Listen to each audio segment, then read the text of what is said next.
तो भाई welcome to the जंगल का एक नया गाना आया है, एक उजल अम्बकद। क्या बोला?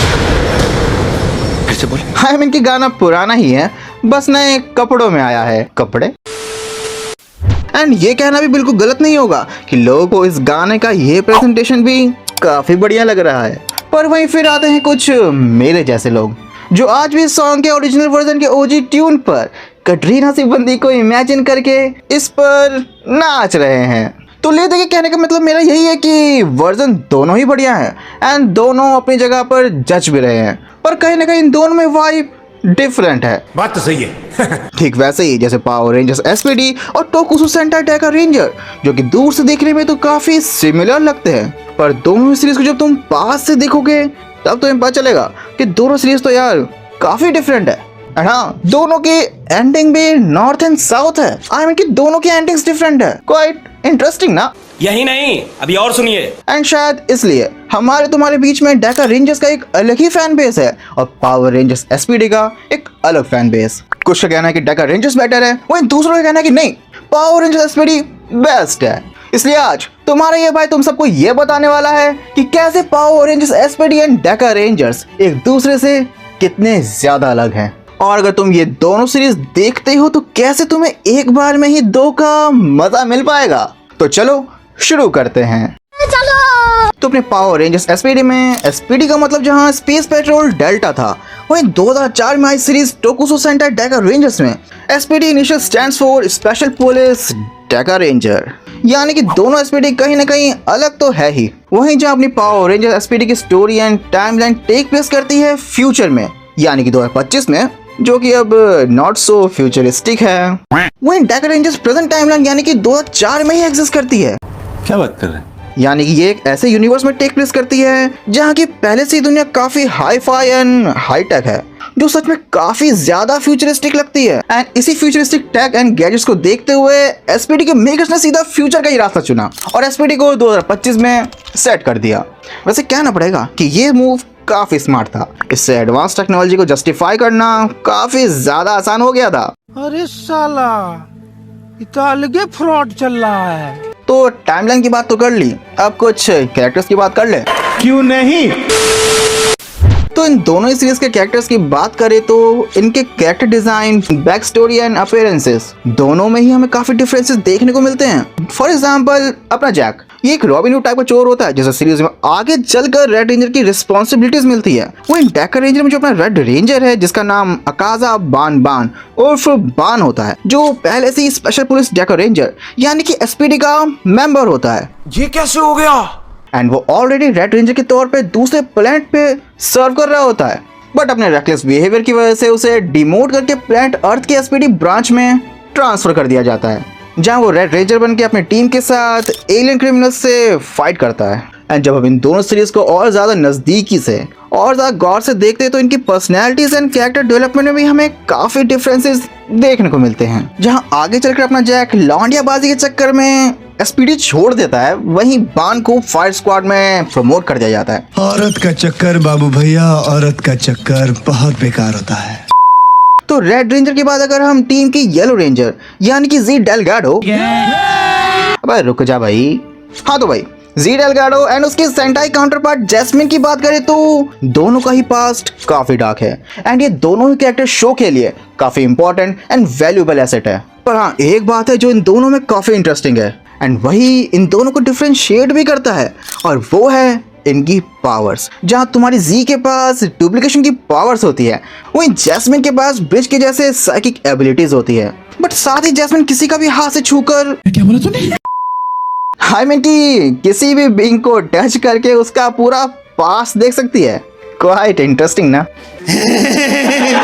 एंड हाँ, एक बात तो मैं तुम्हें बताना ही भूल गया कि तुमने देखा तो होगा ही कि एसपीडी के हर एक रेंजर्स के पास उनकी एक यूनिक सिविलियन पावर्स थी, पर यहाँ सेंटाई वर्जन में सिर्फ जैस्मिन के पास ही साइकिक एबिलिटीज वाली पावर्स थी, और यही psychic abilities power Ranger SPD में हमारे ब्रिज भैया को मिली थी। ये तो लेटेस्ट न्यूज़ है।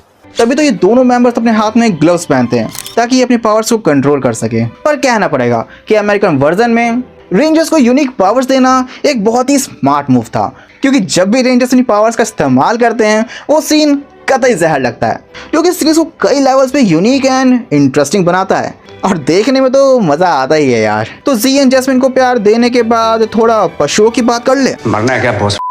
Here I'm talking about Doggy Kruger of both versions। अब जहां हमने पावर रेंजर एसपीडी में देखा कि क्रूगर की बैक स्टोरी काफी दमदार थी, इस बंदे का भी एक डार्क पास्ट था और मेरा ये कहना बिल्कुल गलत नहीं होगा कि कमांडर क्रूगर की बैक स्टोरी पूरी एसपीडी सीरीज का एक मेजर पार्ट है। तुम ही देखो, एम्पर ग्रम का क्रूगर के होम प्लैनेट सीरियस को डिस्ट्रॉय करना, क्रूगर का अपनी वाइफ इंसिनिया को खो देना एंड ग्रम के साथ उसकी राइवलरी का पर्सनल हो जाना एसपीडी की सीरीज को बहुत ही ज्यादा इंटरेस्टिंग बनाती है। पर वहीं डेकर रेंजर्स में डॉगी क्रूगर का पास्ट बहुत ही ज्यादा सिंपल था। उसकी हिस्ट्री भी इंपॉर्टेंट है पर पूरी सीरीज उसके पास्ट पर हैवीली फोकस नहीं है। वो इन दोनों के शैडो रेंजर ट्रांसफॉर्मेशन की बात करें तो डेफिनेटली वो दोनों शोज में शैडो रेंजर में मॉर्फ होता तो है, लेकिन दोनों का एग्जीक्यूशन बिल्कुल अलग है। जहाँ सेंटाई वाले क्रूगर को एक लेजेंडरी वॉरियर के रूप में दिखाया गया है, वहीं एसपीडी के कमांडर क्रूगर को एक अच्छा खासा बिल्डअप दिया गया था। जब ये बंदा पहली बार माफ हुआ था ना, तो इसे एक मिथिक हीरो की तरह रिप्रेजेंट करा गया था, जिससे ये मोमेंट एक एपिक बन गया। बस शैडो रेंजर का ट्रांसफॉर्मेशन एसपीडी फैंस के लिए सीजन का सबसे मेमोरेबल मोमेंट में से एक माना जाता है, तभी तो आज मैं और तुम इसके ऊपर बात कर रहे हैं। वैसे जहाँ क्रूगर के पास उसकी बंदी कैट थी आई मीन की इंसिनिया थी, वहीं डेकर मास्टर के पास भी उसकी बंदी थी और वो थी स्वानसान, जो कि कैट मैक्स का ही काउंटर पार्ट थी। पर हाँ, मुझे सेंटाई वर्जन की ये बात बहुत बढ़िया लगी कि क्रूगर की यहाँ लव लाइफ पर थोड़ा सा ध्यान दिया गया था। जहाँ ओवरऑल सीरीज में हमारे दोगेश भाई एंड स्वान के बीच में एक रोमांटिक टेंशन बरकरार था, जिसे देख के फैंस को काफ़ी मज़ा आ रहा था। एंड मुझे भी पर्सनली कहीं ना कहीं ये लगता है कि एसपीडी में भी अगर कैट एंड क्रूगर के बीच में कुछ होता तो वो भी देखने में मज़ा आता। तुम्हारा क्या ख्याल है, मुझे कमेंट में ज़रूर बताना। तो भाई क्रूगर के बाद बात कर लेते हैं Sam AKA Omega Ranger and इसके counterpart Tetsu AKA Deka Break की। जहाँ पावर रेंजर्स एसपीडी में सैम वही लौंडा होता है जिसकी बचपन में जी ने मदद करी थी और अब ये 2040 यानी कि फ्यूचर से पास्ट में 2025 में आता है ताकि वो बी स्क्वाड के साथ मिलकर ट्रूबियन एम्पायर को खत्म कर सके। वहीं दूसरी तरफ तेत्सु की हिस्ट्री एंड ज्योग्राफी बिल्कुल अलग है, जहाँ ये किसी फ्यूचर से नहीं बल्कि सेम टाइम पीरियड से ही होता है, जिसे रेंजर्स की हेल्प करने के लिए अर्थ पर स्पेशल मिशन के लिए असाइन किया गया था। इसके रेंजर फॉर्म का नाम ओमेगा रेंजर नहीं बल्कि डेका ब्रेक होता है। एंड एक कमाल की बात बताऊं भाई, ये बंदा डीमॉफ भी हो सकता है। ये क्या सुन रहा हूँ मैं? वो तो बस डिस्नी वालों का बजट कम था एंड बेचारे किसी नए बंदे को पगार नहीं दे सकते थे, इसलिए ओमेगा रेंजर को कभी डीमॉफ ही नहीं करा गया। साला कहीं तो पैसा खर्चा हुआ ही होगा। अच्छा, तुम्हें एसपीडी का वो मिडलॉक वाला एपिसोड याद है जहां हमें स्काई की बैक स्टोरी एंड उसके पिताजी कैसे टपक लिए थे ये बताया गया था, जहां मिडलॉक ने स्काई का चूतिया काटा था और जेल से भी निकल गया था, जिसके बाद स्काई ने मिडलॉक की रेड रेंजर बनके तबीयत से बजाई थी एंड अपने कैरेक्टर आर्क को भी अच्छी तरह से डेवलप करा था। तो बस वही इमोशनल गेम डेकर रेंजर में मिडलॉक ने ओमेगा रेंजर के साथ खेला था। वहाँ स्काई का काटा था, यहाँ तेत्सु का चूतिया काटा। काली नहीं। सॉरी। और यहाँ हमें बताया गया था कि कैसे मिडलॉक ने बचपन में तेत्सु के माँ बाप को मार डाला था। मैंने भी इस सीन को देखा था, सीन वाकई डार्क था। है ना, ये तो वही एपिसोड है ना जहाँ एसपीडी में बैटलेजर को भी दिखाया गया था। एक और बात बताऊं कि भाई डेकर रेंजर में ये बैटलेजर कहीं भी एग्जिस्ट करता ही नहीं है।